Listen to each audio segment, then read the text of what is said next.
Te Kumete o Pairangi is our commercial entity, set up as part of the Ngāti Rangi settlement of its historical treaty claim, Rukutia Te Mana. The idea of a kumete is such that we all contribute to it with our individual resources, knowledge and kōrero, growing and developing the resources until such a time the kumete begins to overflow. It is only then we can take from the kumete.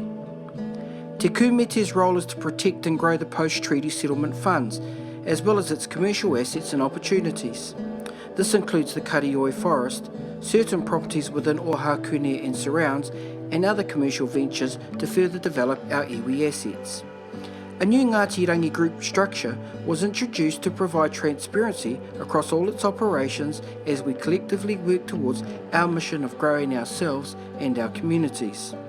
Te Kumete o Pairangi report to Te Tōtara Oio Pairangi, who are the post-settlement governance entity. Want to know more? Click on the link or go to our website at www.ngatirangi.com.